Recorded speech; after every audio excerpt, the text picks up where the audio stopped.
안녕하세요. 워런 버핏처럼 매일 신문을 박전무와 함께 읽으면서 투자의 고수가 됩시다. 오늘 11월 16일 수요일 순서입니다. 오늘은 서울경제에서 기사를 따왔습니다. 첫 번째 기사는 166조 재고 폭탄이 터지나 대기업 창고도 꽉 찼다 라는 기사이고요. 이 경기 순환 사이클 얘기하면 이제 재고 사이클이라고 보면 되고요. 경기가 호황일 때 기업들이 캐파를 확장하고 그 캐파를 확장할 때 쓰는 돈을 우리가 이제 캐피탈 익스펜디처라고 해서 그걸 줄여서 이제 캐펙스 이렇게 많이 말을 합니다. 그래서 저희 펀드 매니저나 애널리스트들이 기업 이제 IR을 하면 내년도 캐펙스 계획은 어떻게 됩니까? 이렇게 이제 물어보고요. 반도체도 마찬가지죠. 삼성전자가 캐펙스 투자 얼마입니까? 하이닉스, 마이크론은 얼마입니까? 그런 걸 이제 물어보고 돈을 많이 벌 때 아무래도 캐펙스가 많이 늘고요. 돈 많을 때 이제 또 지르고요. 수요가 또 그만큼 이제 막 늘어나고 있다고 생각을 하니까요. 그런데 이제 또 생각보다 이 수요 예측이라는 게 되게 힘들거든요. 수요 예측이 힘들기 때문에 수요가 생각보다 안 나온다든지 갑자기 외생 변수에 의해서 페드가 금리를 저렇게 올려버리면서 투자를 억제하는 그런 긴축 정책을 쓰면 생각했던 수요가 안 나오면서 재고가 쌓이게 되잖아요. 그 재고가 쌓이게 되면 또 가동률을 먼저 줄이죠. 공장 가동률을 줄이고 그래도 힘들면 사람도 자르고 그리고 계획했던 캐펙스 투자도 줄이게 되고 그러면서 현금을 확보하라. 기업들도 마찬가지입니다. 그렇게 해서 이제 그 재고가 이제 주는데 많이 줄어들었는데 이제 또 수요가 확 살아나게 되면 또 제품 가격도 오르고 제품 생산 가동률도 올라가면서 또 P와 Q가 늘어나면서 매출과 이익이 또 늘어나고 그렇게 이제 반복되는 게 경기순환 사이클이기 때문에 그 중에서 제일 중요한 이제 재고가 어떻게 되는지를 신문 기사에서 이렇게 친절하게 얘기를 해주고 있습니다. 본지에서 3분기 시총 상위 20곳을 분석을 했는데 1년 동안 52% 폭증을 했고요. 사상 최고라고 합니다. 반도체 투톱 석 달 새 8조나 늘어났다고 합니다. 사진에 보니까요. 주요 상장사 재고 자산이 2021년 말에는 117조 8천억 정도 됐네요. 올해 6월 말이 되니까 151조로 늘어났고요. 그리고 지금 9월 말에 이 재고가 줄지 않고 165조 9,523억, 거의 166조. 그러니까 연초 대비해서 지금 거의 작년 연말 대비해서 50조나 재고가 지금 늘어나 있는 상황입니다. 주요 상장사 20곳의 재고 규모가 전분기 대비 약 10% 증가를 해서 3분기 말 기준으로 166조 원으로 집계가 됐고 글로벌 경기 침체로 인한 수출 부진이 지속되면서 재고 규모가 상반기에 이어서 사상 최고 수준을 재차 경신했다. 15일 서울경제가 시가총액 상위 20개 기업 여기서는 이제 지주회사, 금융회사, 공기업은 제외했다고 합니다. 3분기 보고서를 분석한 결과 9월 말 기준 재고자산 합계는 166조고 3분기에만 15조가 늘어났고요. 1년 전에 비해서 작년 3분기와 비교하면 56조가 늘어나면서 51.67% 폭증했다. 라고 합니다. 업종별로는 반도체 투톱의 재고 자산이 급증을 했는데 삼성전자의 재고는 5조 원 넘게 늘었으며 상반기에 3조 가량 불어났던 SK 하이닉스의 재고 자산은 석 달간 2조 7,862억 증가했다고 합니다. 반면에 매출은 재고자산 증가에 크게 뒤처졌는데 이들 기업의 매출은 3분기에 전분기 대비 4% 늘어나는데 그쳤고 전년 동기 대비로도 22% 늘었다. 또 쌓인 재고를 팔아서 매출을 올리는 속도도 점점 느려지고 있고, 삼성전자의 3분기 재고자산 회전율은 3.8회를 기록을 했는데요.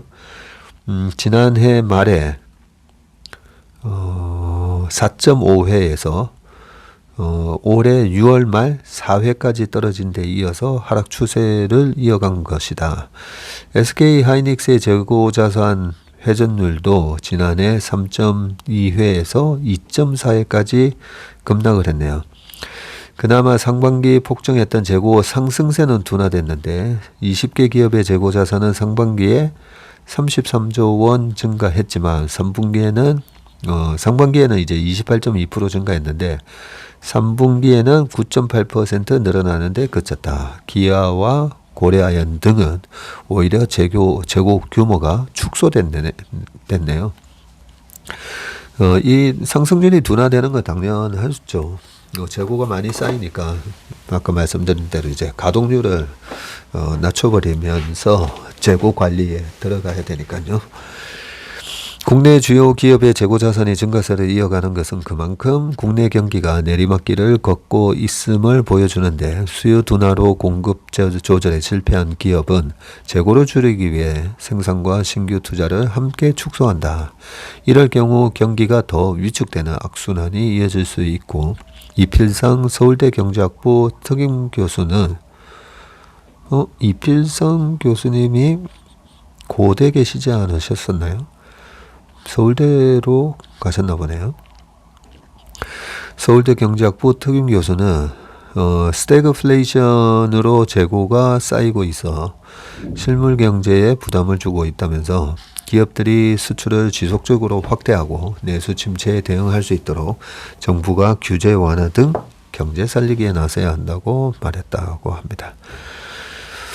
네, 그 다음 기자는 이제 나델라, MS CEO, SK, NC와 연세해동, AI 클라우드 게임 전방위 협력이라는 기사가 나온 거 보니까요.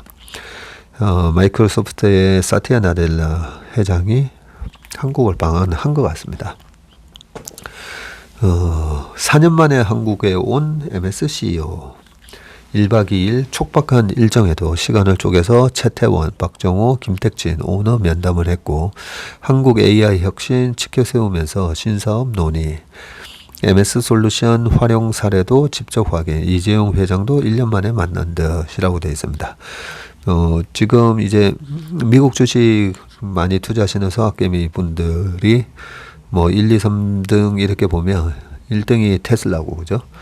2, 3등이 이제 마이크로소프트인 걸로 제가 기억을 하는데, 이렇게, CEO가 어떤 횡보를 하는지, 신문 기사를 통해서 이렇게 확인을 하는 습관을 갖는 게 좋습니다. 사티아 나델라 MS CEO 겸 이사회 의장이 4년 만에 한국을 찾았고, 4년 전이면 2018년도에 오셨었네요. 19, 20, 21, 22. 네. 1박 19년도인가요? 네. 1박 2일 일정으로 방한한 그는 촉박한 와중에도 최태원 SK그룹 회장, 김택진 NC소프트 대표 등 국내 굴지의 기업인들과 잇따라 만나 사업협력 방안을 논의를 했다. 지난해 11월 미국에서 만났던 이재용 회장과도 1년 만에 회동했을 가능성도 제기되고, MS가 앞으로 국내 기업과 인공지능을 비롯해서 클라우드, 반도체, 게임 등 다방면에서 협력 관계를 강화하기 위한 포석이 아니냐는 분석이 나온다. 정보기술업계에 따르면 나델라 CEO는 이날 서울 삼성동 인터컨티넨탈 서울 코엑스에서 열린 MS 이그나이트 스포트라이트 온 코리아 기조연설에서 디지털 자산을 클라우드로 옮기는 것은 디지털 숙명이라면서 2025년까지 기업 업무의 95%가 클라우드에서 이루어질 것이라고 강조를 했다. 요런 게 되게 중요한 얘기죠.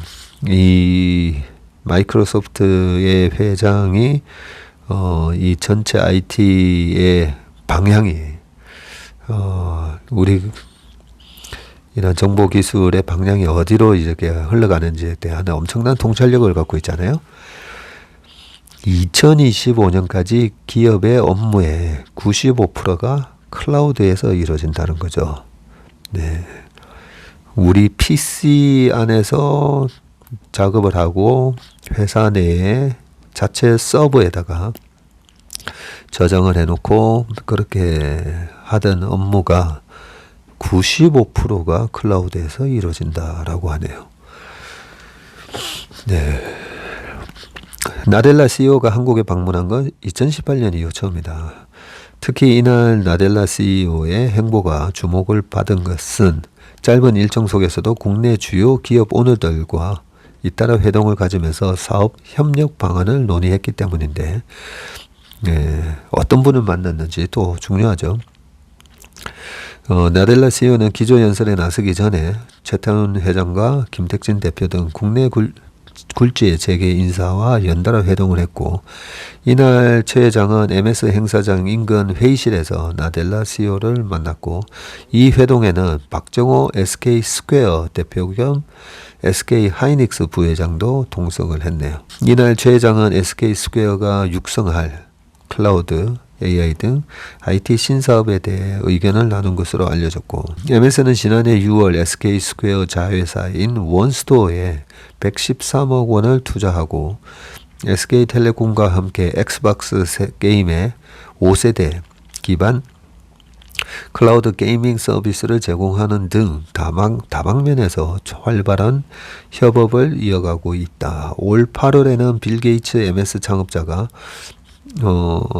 SK 바이오사이언스 본사를 방문하기도 했다. SK그룹의 반도체 계열사인 SK 하이닉스 사업에 관한 이야기도 나눴을 것이라는 시각도 있는데, MS는 구글, 메타, 아마존 등과 함께 세계적인 데이터 센터 운영 기업으로 꼽히는데, SK 하이닉스 주력 제품인 고용량 디램과 낸드 플래시 제품을 대량으로 구매하는 고객사이기도 하다. 양사는 세계 IT 수요 둔화에 대응해서 메모리 수급 상황과 데이터 센터 설비 투자 계획을 공유했을 것으로 예상이 된다. 김 대표와는 김택진 대표 얘기하는 것 같습니다. 김 대표와는 NC가 내년 초 출시할 예정인 콘솔 PC 신작인 TL의 글로벌 배급과 관련해 논의했을 것으로 분석이 되고요. NC는 글로벌 유명 퍼블리셔를 통해서 TL의 북미 지역 서비스를 제공할 예정인데, MS는 아마존과 함께 이 게임의 유력한 퍼블리셔로 꼽힌다. 예. 우리가 책을 출판하는 것도 뭐 퍼블리싱이라는 말을 쓰듯이 이렇게 게임을 이제 출판 뭐 그런 개념으로 그런 사업자를 선정을 하는데, 이제 퍼블리셔로 MS와 아마존이 이 게임의 유력한 퍼블리셔로 꼽힌다는 거죠. 게임의 개발자는 이제 NC가 되는 거고요. MS의 지식 재산권을 IP 를 활용한 게임을 공동 개발하는 방안도 논의했을 가능성도 제기되고요. 홍원준 NC의 최고 재무 책임자는 최근 3분기 실적 발표 컨퍼런스 콜에서 많은 글로벌 회사들의 개발 협업 요청이 있었다면서 훌륭한 글로벌 파트너와 협력하는 내용을 곧 발표할 수 있을 것이라고 언급한 바 있다. 여기서 이제 훌륭한 글로벌 파트너가 바로 마이크로소프트일 가능성이 높은 거네요. 나델라 CEO는 이 밖에도 이마트, 두산 에너빌리티, 루닛, 그리고 클로 버추얼 패션 등의 관계자를 만나서 MS 솔루션 활용 사례를 확인한 것으로 전해졌다고 합니다. 그 다음 기사는 이제 8연속 금리 인상에 기업들의 이자 부담이 24조 늘었다라고 합니다. 8번 연속 이제 한국은행의 금리 인상을 아마 얘기한 것 같고요. 0.25% 포인트, 0.25% 포인트를 올리면 부담이 2.7조가 늘어나게 되고, 1년 내에 지금 만기가 도래하는 회사채 규모도 406조가 넘어서 기업 자금 확보에 비상이 생겼다고 합니다. 지난해 8월 이후에 한국은행이 지금 기준금리를 8차례에 걸쳐 인상하면서 우리 기업의 이자 부담이 약 24조 원 늘어났다는 분석이 나왔다. 국내 대기업들의 1년 이내 만기 회사채 미상환 잔액도 406조 원을 넘은 가운데 고금리 기조가 유지되면서 기업들의 자금 확보에 비상등이 켜졌다. 국내 대기업들의 1년 이내 만기 지금 돌아오는 회사채의 미상환 잔액이 406조네요. 지난번에 우리가 은행 대출에 가계 대출이 은행에서 대출 받은 게 이제 1200조 정도 됐었고, 그죠? 기업들이 이제 1600조였나요? 조금 넘었었는데, 은행에서만 대출 받은 거. 지금 이렇게 회사채를 발행해서 1년 이내에 이제 또 돈 갚아야 될 게 이제 406조가 또 있네요. 15일 한국무역협회가 서울 강남구 삼성동 트레이드타워에서 개최한 수출기업 금융애로 현안 점검 간담회에서 정만기 무역협회 부회장은 한국은행에 따르면 이자율을 0.25%포인트 인상 시에 기업 이자 부담이 2조 7천억 늘어난다면서 지난해 8월 이후 8차례 기준금리 인상으로 우리 기업들의 이자 부담은 약 24조 원 증가된 것으로 추정된다고 하면서 코로나에 이어서 러시아 우크라이나 사태로 인한 글로벌 물가 상승에 대응하기 위해 각국과 한국은행이 기준금리를 인상을 했고 금융 여건이 악화되면서 우리 수출 기업들의 금융애로도 확대됐다고 덧붙였다. 특히 중소기업의 경우 은행의 까다로운 대출 심사에 가로막혀서 자금 조달이 더 힘들어졌다는 설명이고요. 한국은행에 따르면 대기업의 기업 대출 규모는 8월 2조 9천억 원에서 9월 달에 4조 7천억 원, 그리고 10월에는 9조 3천억 원으로 매달 늘어난 반면에 중소기업은 8월 달에 5조 8천억 원을 기록한 후 9월 달에 4조 7천억 줄었네요. 그리고 10월에도 4조 4천억으로 내리 감소했다.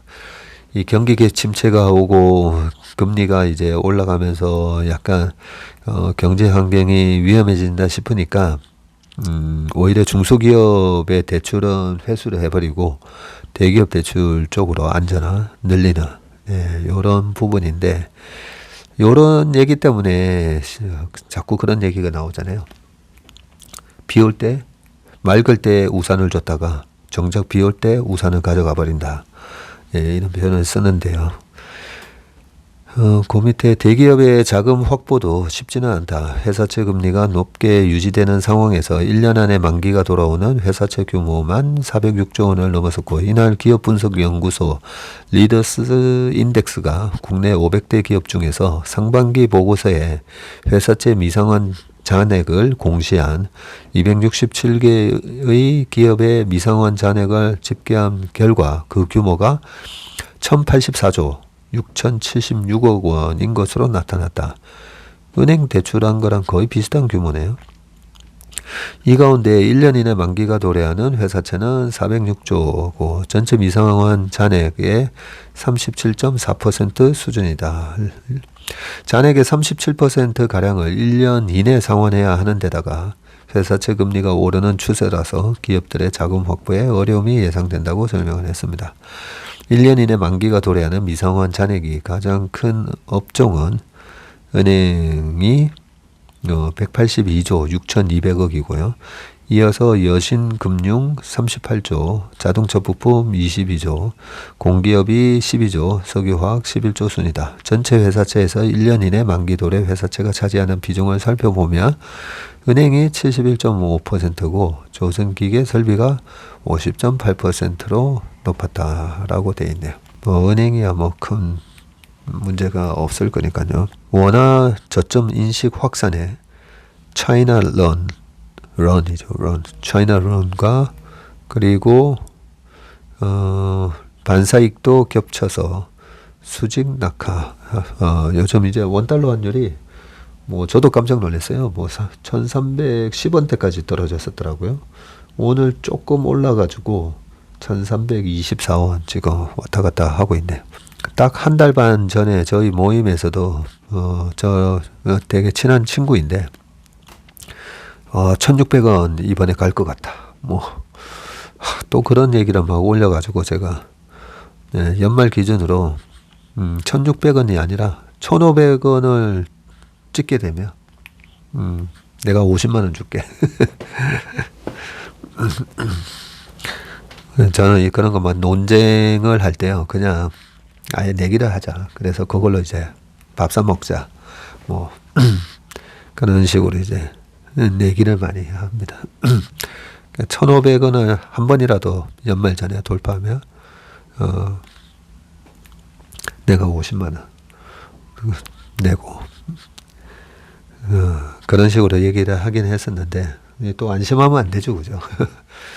지금도 연말 내년 1월 초까지 1,500원 돌파한다라고 얘기하는 분들이 아직까지도 많고, 나름대로 그분들도 이제 여러 가지 분석해서 말씀하시는 거니까 방심할 수는 없지만 제가 홍성훈의 경제수요 지난주 목요일에 가서도 말씀드리지만 그 정규분포상에 확률적으로 저 끝에 있는, 우리가 수학 시간에 배웠잖아요.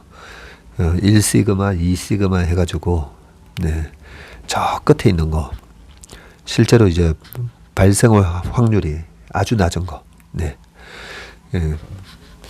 그런 부분에 배팅을 하는 이제 습관은 좋지 않다고 봅니다. 저는 투자를 하는 사람으로서 우리가 계속 평생 투자를 하는 거잖아요. 저도 이제 워런 버핏이나 찰리 먼거를 보면서, 야, 찰리 먼거가 이제 1924년생이시니까요.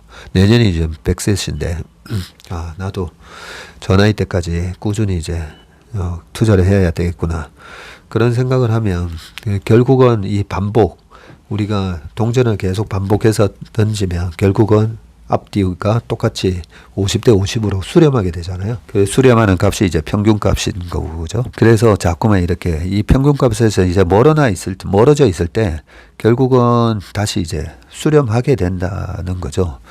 그걸 이제 mean reversion이라고 하고, 평균 회귀하는 습성이 있어서 템플턴이라든지 많은 투자의 대가들은 결국은 이제 다시 수렴하는 쪽으로 배팅을 하지, 그 마지막 테일 리스크에 해당되는, 꼬리 위험에 해당되는 이 시그마를 보면서 맞추면 되게 대단한 거죠. 와, 어떻게 저런 걸 맞췄지? 일어날 확률이 5%도 안 되고 1%도 안 되는 거예요. 그게 이제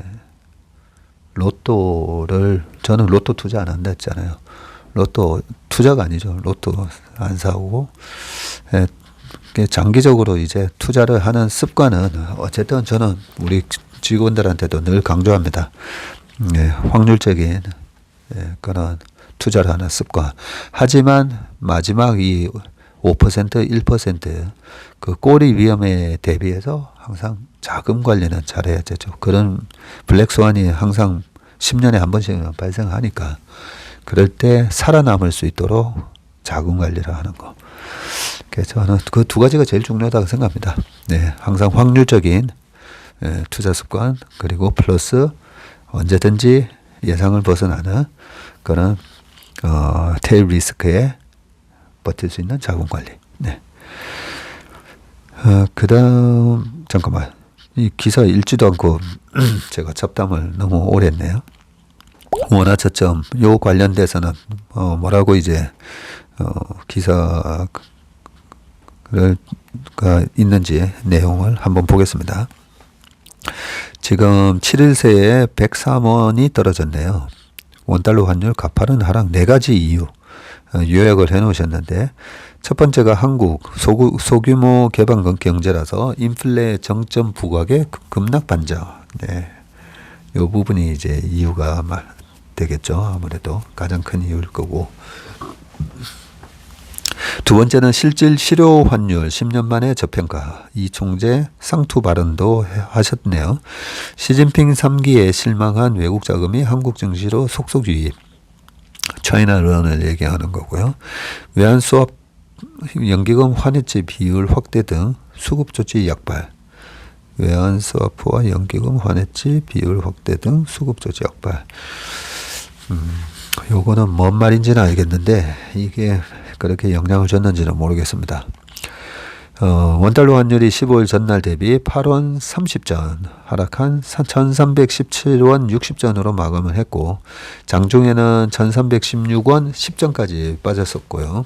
이달 4일만 하더라도 11월 4일만 하더라도 1419원 20전이었음을 감안을 하면 7거래일 만에 103원 빠졌고요. 주간 단위 환율 낙폭은 7.1%로 이게 2008년 10월 마지막 주에 마이너스 9.2% 이후 14년 만에 최대 수준이다. 이런 기사 나올 때는 제가 재미있어 하는 게 2008년 10월 마지막 주 9.2% 빠졌는데, 그러면 그때는 그 이후로 어떻게 됐었는지. 2008년 10월 마지막 주에 어떤 일이 있었죠? 통화 수합이 있었죠. 통화 수합이 있으면서 이제 환율이 확 빠졌고요. 그리고 2008년 10월 마지막 주가 리만 사태 터지고 난 이후로 우리나라 지수가 892를 찍으면서 바닥을 쳤었습니다. 그리고 이제 11월, 12월 꾸역꾸역 올라오다가 2, 3월 달에 미국이 계속 저점을 갱신을 해버리니까 2009년 3월 초까지 이제 미국 S&P 500은 계속 빠졌었거든요. 그러면서 우리나라 시장도 다시 한번 약간 더블 딥 모습을 보이는 듯 했지만 그 900을 깨지는 않았고요. 그러고 이제 주가가 본격적인 이제 랠리가 시작되고 2009년 3월 달부터 외국인들도 본격적으로 매수가 들어왔었습니다. 왔었는데 환율은 제 기억으로는 10월 말에 그렇게 확 빠졌다가 2009년 초에 미국 시장이 계속 안 좋다 보니까요. 실업률도 계속 올라가고, 그래서 2009년 1, 2월, 3월 초까지 환율이 1560원까지 다시 올라갔던 걸로 기억하거든요. 1560원까지 좀 더 올라갔었습니다. 통화 수합이 있었지만, 정확하게 제가 봐드릴게요. 그리고 이제 환율이 고점 찍고 떨어지면서부터 본격적인 랠리가 왔었다고 제가 방금 말씀드렸잖아요. 2009년 3월부터 그렇게 랠리가 시작됐었기 때문에 원달러 환율이 여기 있습니다. 신문 보면서 이렇게 체크해보고 하면 되게 재밌습니다. 2009년 3월 6일입니다. 3월 6일 날 1597원 찍었었고요. 방금 말씀드렸던 이제 10월 말에 큰 폭으로 이제 급락을 한번 했었다고 말씀드렸잖아요. 급락을 했던 게 2009년 10월 달 요때 급락하기 전에 환율이 10월 말에 1492원 고점 찍고 있다가 1248원까지 빠졌었네요. 1492원에서 1248원까지 급락을 했다가 그 다음 달에 11월 달부터 또 슬금슬금 올라갑니다. 슬금슬금 올라가가지고 11월 말에 1525원까지 다시 올라갔고요. 그러고 나서는 오히려 12월 달에는 큰 폭으로 빠집니다. 이때 이제 12월 달에 주가 반등이 좀 강하게 왔었던 걸로 제가 기억을 하고요. 그러면서 다시 1279원까지 빠졌다가 2009년 1월 달에는 1246원까지 다시 빠졌었네요. 그러고 나서 2009년 1월부터 2월, 그래서 3월 초까지 1597원까지 올라갔고, 외국인이 제가 2009년 3월부터 샀다 했잖아요. 3월 두셋째 주부터. 그러니까 외국인이 계속 파니까 아무래도 환율이 또 올라갔었던 것 같습니다. 그러고 나서 이제 2009년 3월 중순부터 환율이 급격하게 이제 빠져가지고 2010년 4월 달에는 1100원 정도까지 빠졌고요. 이게 나중에는요, 2011년도에 8월 달에 그때 미국 신용등급 강등 딱 있기 전에 1048원까지 그렇게 빠졌었고, 더 저점이 나왔던 게 2014년 14년도에 7월 달에 1008원 갔었습니다. 1008원. 네. 그게 그 이후로 가장 저점이었던 것 같습니다. 네. 네. 이렇게 이제 과거 언제 대비 이런 기사 나올 때 되게 재밌게 우리가 그때 상황하고 또 비교해서 볼 수 있다는 걸 말씀드렸고요. 시장에서는 1997년 외환위기 그리고 2008년 글로벌 금융위기 이후에 세 번째로 찾아온 환율 1,400원 시대가 이대로 일단락되고 경제가 다시 정상 궤도로 복귀할 것이라는 기대감이 나온다. 외환당국도 안심하기 이르다면서 환율이 1,400원 아래로 내려가자 한숨 돌리는 눈치다. 한마디로 롤러코스터 장세다. 8일 미국 중간선거 전부터 슬금슬금 빠지기 시작하던 원달러 환율은 10일 나온 10월 미 소비자 물가지수 CPI 상승률이 7%대로 내려가자 기다렸다는 듯 수직락하고 있다. 그 이유는 무엇일까? 우리나라는 소규모 개방 경제라서 원달러 환율이 빠르게 떨어지는 것은 그만큼 빠르게 올랐기 때문이라는 분석이 나오고요. 1,300원은 지나 1,400원까지 순식간에 돌파했던 지난 3개월을 되돌아보면 원화 가치는 신흥국가 선진국을 통틀어서 가장 크게 떨어졌었네요. 우리나라가 이제 세계의 ATM 머신이다. 뭐 이렇게 하다 보니까 외국인 입장에서 입출금이 워낙 이제 자유로워서 뭐 그런 부분인 것 같고요. 한은에 따르면 8월 말 대비 10월 11일 원화 가치가 6.8% 하락을 했었고요.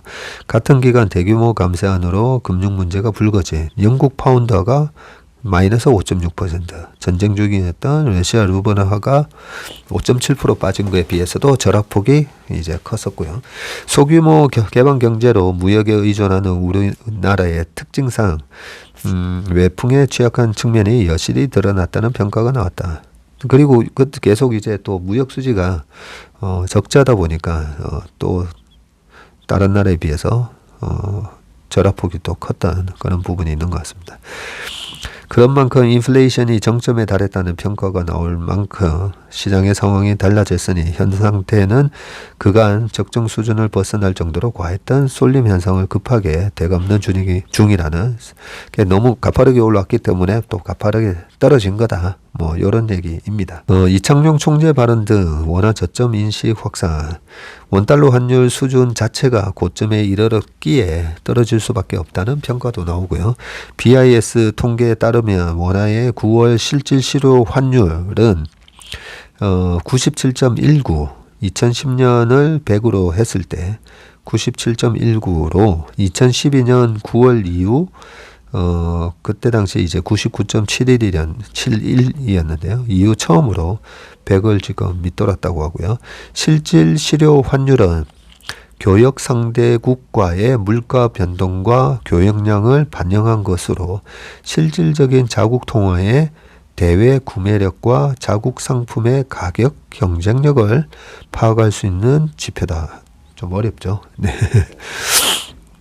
기준연도인 2010년의 기준점을 100으로 봤을 때 원화가 10년 만에 저평가 국면에 접어들자 고점 인식이 강화됐다는 분석이다. 이창용 한국은행 총재도 환율이 달러당 1,420원에서 1,430원 수준이던 지난달 12일 금융통화위원회에서 환율이 고점에 이르렀음을 시사를 했었었네요.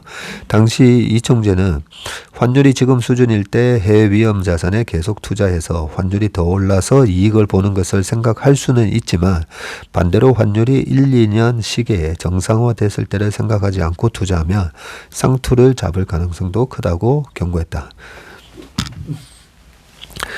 요 얘기를 지난달 12일 하셨었네요.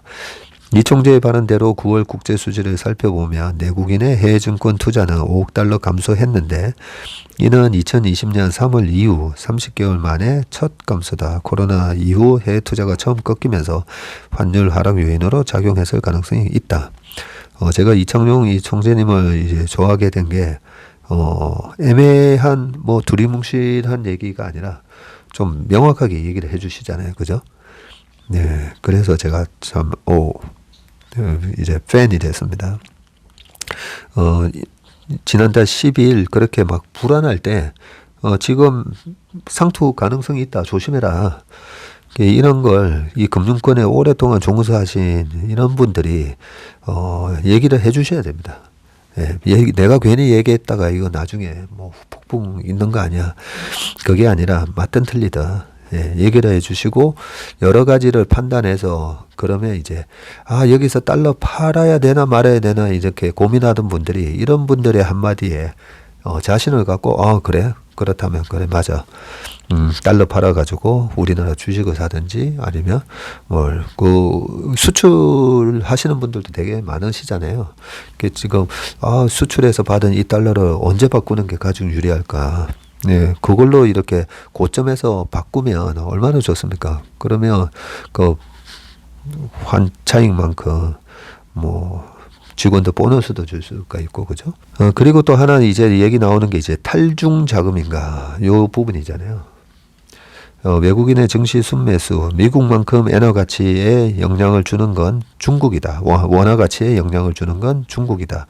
중국이 제로 코로나 정책 완화를 검토한다는 소식에 글로벌 위험 선호 심리가 돌아오고 최근 외국인의 증시 순매수가 예사롭지 않는데 시진핑 3기 출범 이후에 공동 부유 이렇게 강조하면서 실망한 외국 자금이 중국을 빠져나와 일부 국내로 들어오는 게 아닌가 그런 예측이 있고요. 9월 29일부터 지금 11월까지 30거리일 동안 우리 증시에 지금 6조 3천억의 돈이 들어오고 있습니다. 그래서 이건 서울대 경제학부 석좌 교수는 과거 미중 갈등 국면에서도 중국에 투자했던 월가가 시진핑 3기 이후 자금을 빼기 시작했다면서 중국에서 나온 투자 자금이 한국으로 들어오면서 한중 간 탈동조화가 진행되고 있다라는 얘기고요.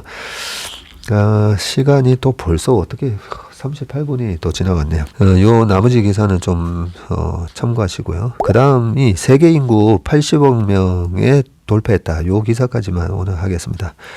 1974년도에 40억 명이라고 유엔 인구국에서 발표를 했었는데 세계 인구가 48년 만에 2배로 늘어났습니다. 안토니오 구테스 유엔 사무총장이 이날 성명을 내고 세지 이정표가 세워졌다.